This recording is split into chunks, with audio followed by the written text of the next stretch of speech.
Alam mo ba na minsan, hindi talaga kakulangan ng pera ang dahilan ng kahirapan, kundi kung paano natin ito ginagastos. Maraming Pilipino ang kayod ng kayod araw-araw, gigising ng maaga, tatakbo sa trabaho, magbubuhat ng pagod para lang may maipakain sa pamilya. Pero sa kabila ng lahat ng hirap, bakit parang walang pagbabago? Bakit parang laging kapos, laging umaasa, at laging naghihintay sa susunod na sweldo? Ang sagot ay hindi palaging nasa halaga ng kinikita, kundi sa mga bagay na binibili natin nang hindi iniisip ang tunay na halaga nito sa buhay. Maraming Pilipino ang nadadala sa uso, sa pakikisabay sa panandaliang aliw. Bumibili ng kung ano-ano para lang maramdaman na saglit na ginhawa. Pero ang kapalit ay mahabang panahon ng panghihinayang. May mga bagay na akala natin ay simpleng luho lang. Pero sa totoo lang, sila ang dahan-dahang kumakain sa ating kinabukasan. Ito ang katotohanan na madalas nating hindi napapansin. Habang inaakala natin na tayo ay umaangat dahil sa mga nabibili nating gamit, unti-unti naman tayong nilulubog ng mga maling desisyon.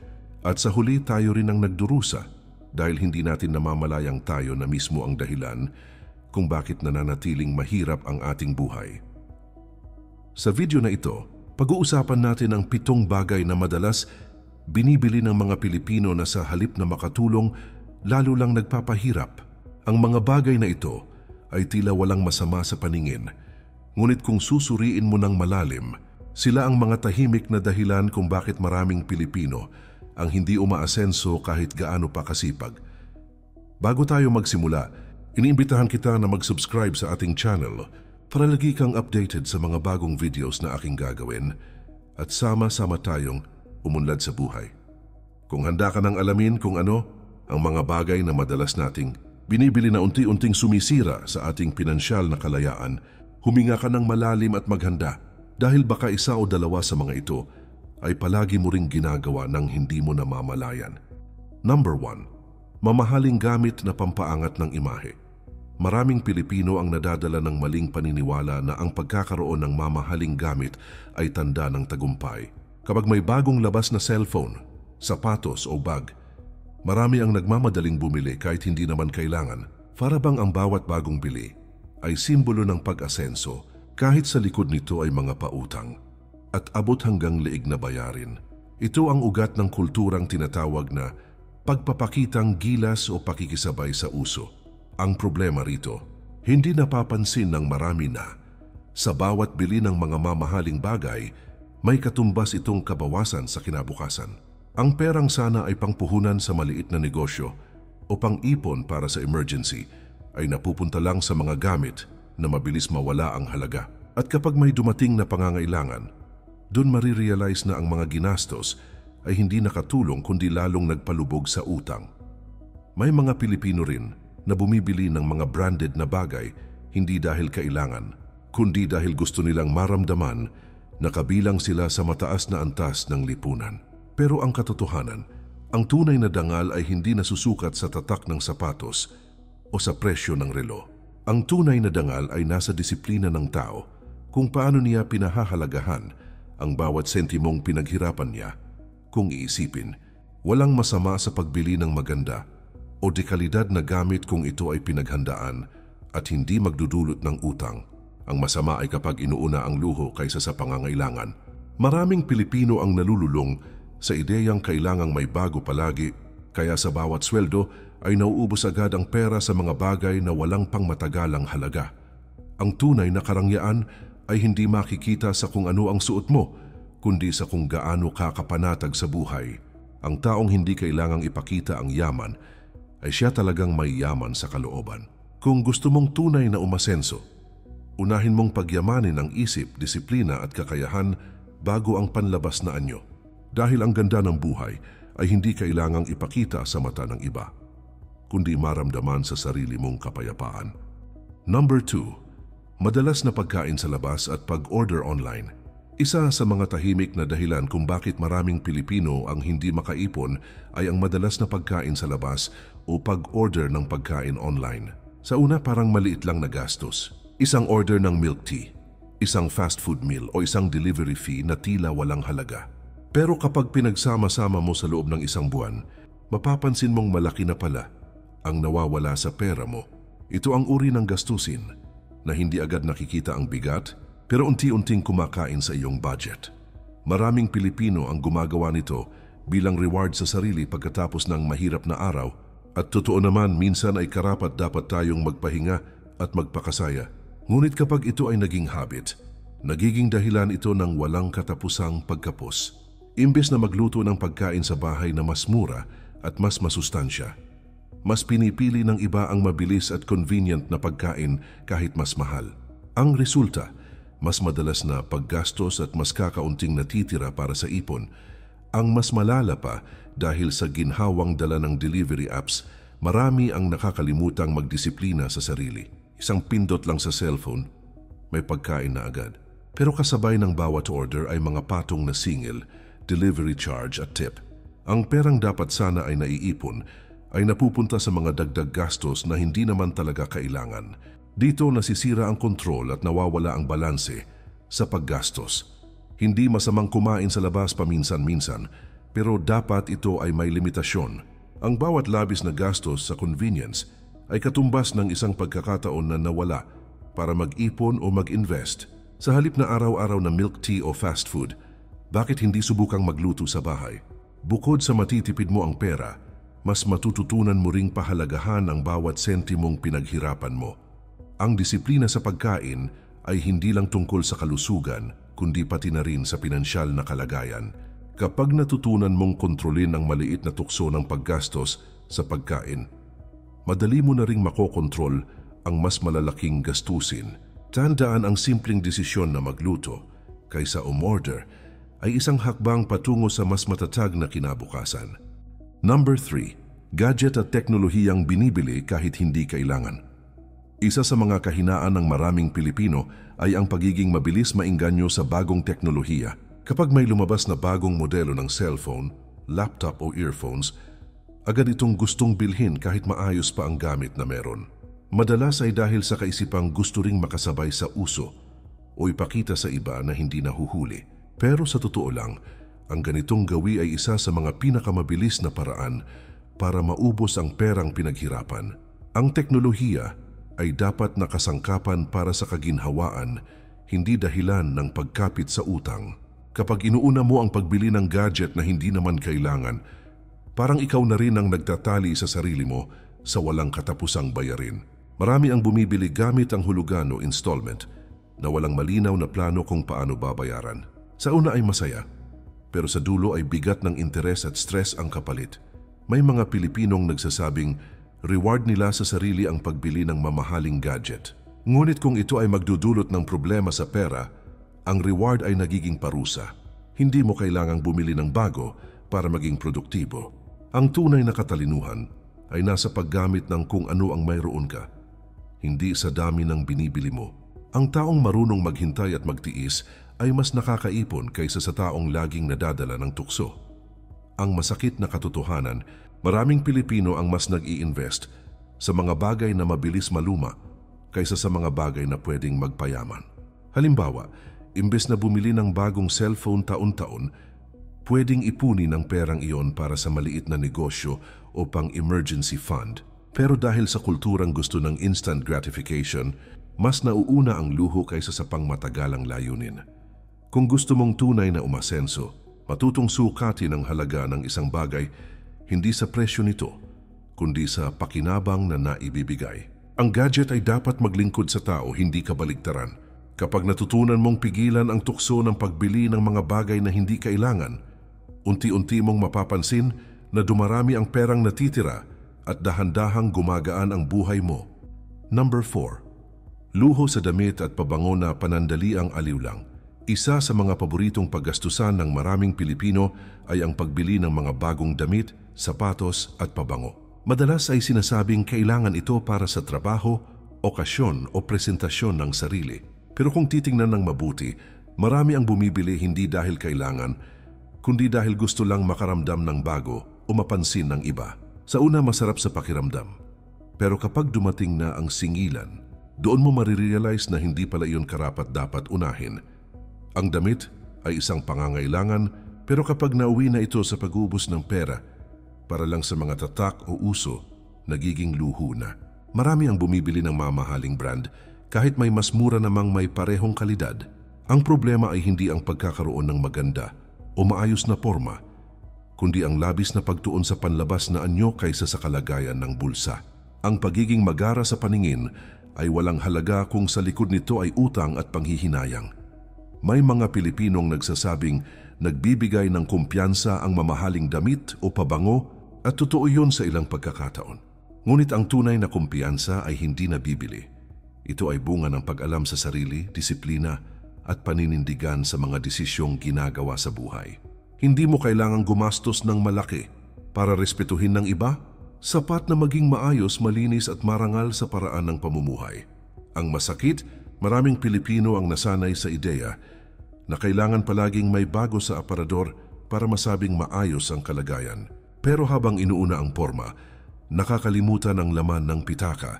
Marami ang bumibili buwan-buwan ng mga bagay na minsan ay isang beses lang nasusuot bago itambak sa cabinet. At sa bawat bilin, unti-unting nababawasan ang perang dapat sana ay napunta sa mas mahalagang bagay tulad ng ipon o puhunan. Ang pagiging simple ay hindi kahinaan. Ito ay tanda ng karunungan at pagkilala sa tunay na halaga ng pera. Kapag natutunan mong makontento sa kung ano ang meron ka, mas madali mong makikita kung alin ang talagang mahalaga. Hindi mo kailangang magmukhang mayaman para maging masaya. Ang tunay na karangyaan ay ang kakayahang mamuhay ng payapa kahit walang sobra, basta walang utang at walang pinagsisisihan. Number 5.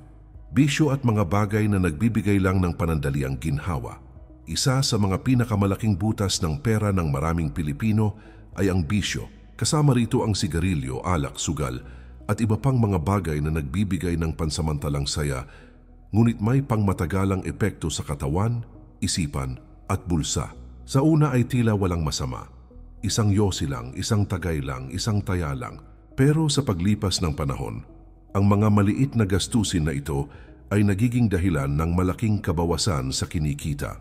Unti-unti nitong sinisira ang disiplina at ang kakayahang mag-ipon. Maraming Pilipino ang gumagamit ng bisyo bilang paraan ng pag-alis ng stress o pagtakas sa problema. Naiintindihan ito dahil sa hirap ng buhay, minsan ay naghahanap tayo ng pahinga kahit sandali lang. Pero ang masakit na katotohanan, habang ginagamit natin ito bilang ginhawa, unti-unti rin tayong sinisira nito. Ang perang dapat sana ay pambili ng pagkain, pambayad ng kuryente o ipon para sa kinabukasan ay nauubos lang sa mga bagay na walang balik, kundi panghihinayang.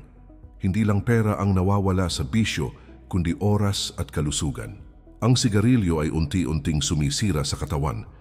Ang alak ay nakakaapekto sa isip at disiplina, at ang sugal ay kayang wasakin hindi lang ang bulsa kundi pati ang relasyon sa pamilya. Ang nakakalungkot, maraming Pilipino ang alam na masama ang epekto nito ngunit hindi pa rin makabitaw. Dahil ang bisyo, kapag hinayaan, nagiging bahagi ng pagkatao at umaangkin sa direksyon ng buhay. Kung susuriin, ang tunay na dahilan kung bakit mahirap talikuran ang bisyo ay dahil nagbibigay ito ng panandaliang kasiyahan.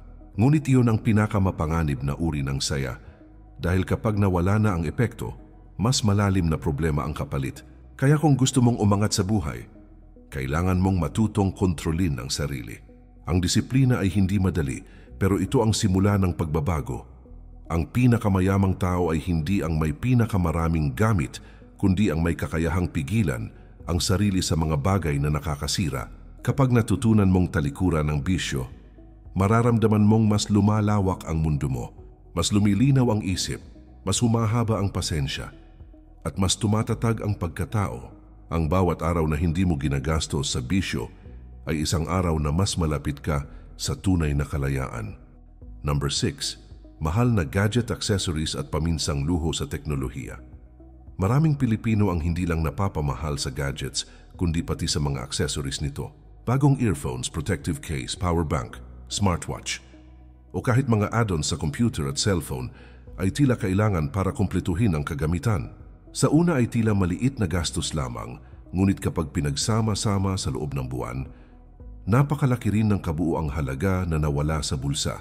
Maraming Pilipino ang hindi namamalayang. Unti-unting nauubos ang pera sa mga bagay na hindi naman pangunahing pangangailangan. Ang problema rito ay kadalasan ay inuuna ang kagustuhan kaysa pangangailangan. Ang gadget mismo ay maaaring sapat na, ngunit dahil sa tukso ng bagong accessory, nagiging dahilan ito ng labis na paggastos. Maraming gumagamit ng hulugan o credit card para makuha agad ang nais, at sa huli ang interes at bayarin ay nagiging pasanin. Ang simpleng accessory na akala mo maliit lang ang epekto sa pera, sa katapusan ng taon ay maaaring nagdulot ng libo-libong pisong utang.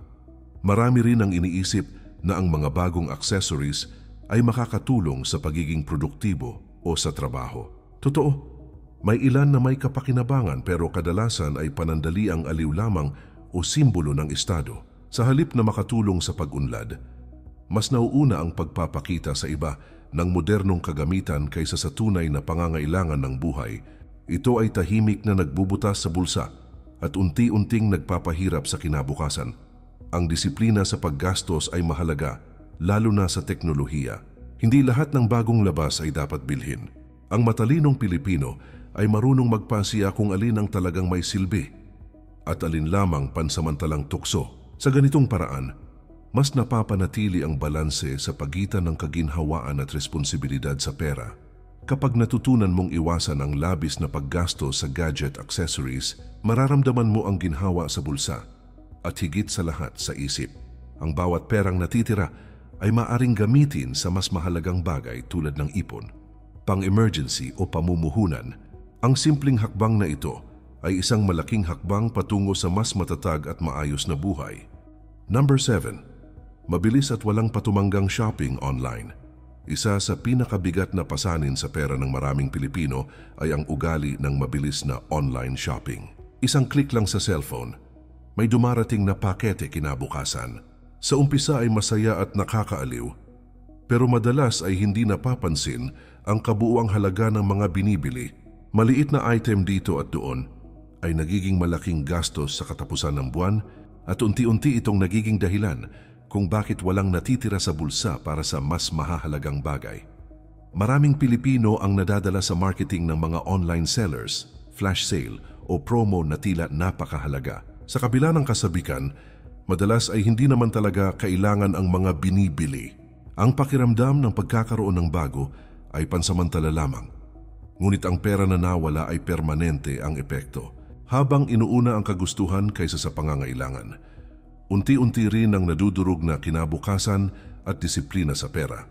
Isa pang dahilan ay ang convenience na dala ng online shopping apps. Mabilis at madali ang proseso, kaya nakakalimutan na natin ang pag-isip kung talagang kailangan ng item. Ang ganitong bisyo ay nagiging habit at sa kalaunan mahirap ng pigilan. Ang mga maliit na gastusin na tila walang epekto sa umpisa ay nagiging malaking kabawasan sa ipon at puhunan sa kalaunan. Ang pinakamalaking aral rito ay ang disiplina sa paggastos. Ang simpleng habit na maghintay bago bumili at suriin. Kung talagang kailangan ng item ay malaking hakbang patungo sa financial freedom. Hindi lahat ng sale ay dapat pasukin at hindi lahat ng kagustuhan ay dapat tuparin kaagad. Ang pagtutok sa tunay na pangangailangan kaysa sa tukso ay nagbubukas ng pinto sa mas maayos at payapang buhay. Kapag natutunan mong kontrolin ang mabilis at walang patumanggang shopping online, mas magkakaroon ka ng kapangyarihan sa pera mo. Ang bawat item na hindi mo binili sa tukso ay perang naipon para sa mas mahalaga.